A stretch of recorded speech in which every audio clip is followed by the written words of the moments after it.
I was born in Iowa, and part of my goal after I graduated from college was to try to live in different regions of the country. I lived in Boston for a couple years where I worked at WGBH, and that was my one opportunity to meet a famous actor.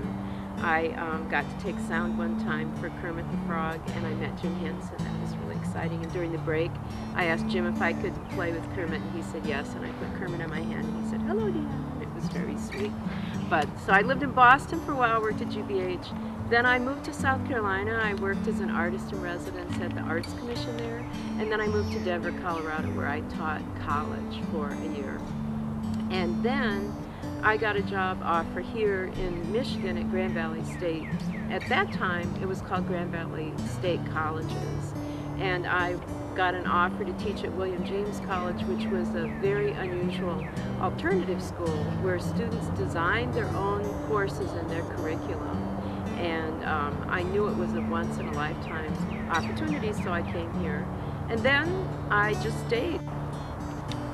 Well, when I was in college, a long time ago, I was an art student, and I was also, I was interested in what you could do with different art forms. Like, what could you do with a sculpture that you couldn't do with a painting, that you couldn't do with a weaving? So that's kind of what my general idea of what I was searching out in college was, thinking about artistic expression and what you could do in different forms.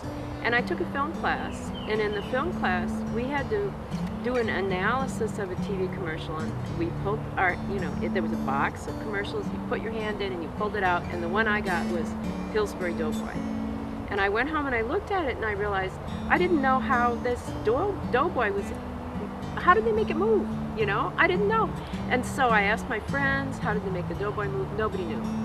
And then I did a little bit of research, and I found out that the way they made the Doughboy move was that, they would move the hand a little bit and then get the animator's hand out, and then move the Doughboy's hand a little bit, get the animator's hand out, move the Doughboy's hand, like that. And that it was that in between the frames, when the person was coming in and making the movements, that created this animation.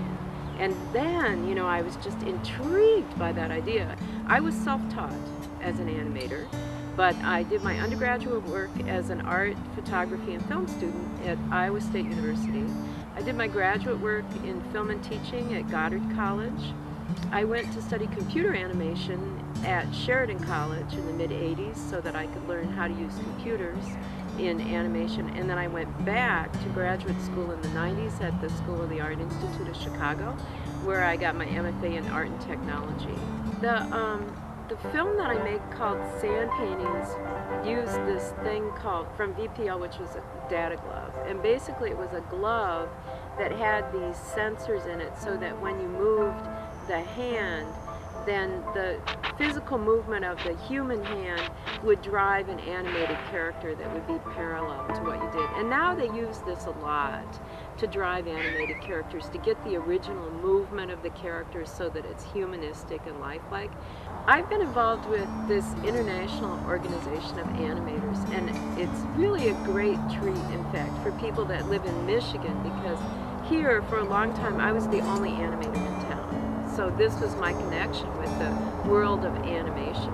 ASIFA stands for the Association Internationale de Film d'Animation. It's a French acronym, and that's where it was founded. In fact, it's 50 years old, this organization. And it's animation art around the world, and people are using animation as a way to communicate with each other with the goal of mutual understanding and trying to push for world peace, basically. For our prize last year, what I did was I used this current film that I made called Breathing Room. And Breathing Room I created while I was an artist in residence in Spain. One January I went to Spain, and while it was all white and snowy here, it was beautifully summery there, and I explored flowers. I went outdoors every day and just categorized and cataloged the flowers by taking individual images of them and created an animation of this natural world space, of this flower space. So Breathing Room is a 4-minute film to music by Edie Harold, a musician from Ann Arbor. And at Art Prize, what I did was I projected it in an urban space at the Eberhard Center, or they also call it the Meyer Broadcasting Center. It's near the Public Museum downtown. It was projected in a window, and at night you could see it. So you'd be in an urban space where you would see cars and buses, and then you'd look up here and you'd see these flower images, you know, basically vibrating and pulsing in the window above you. Well, I just saw babies. I really like that. Let's see, my most favorite film that I rave about.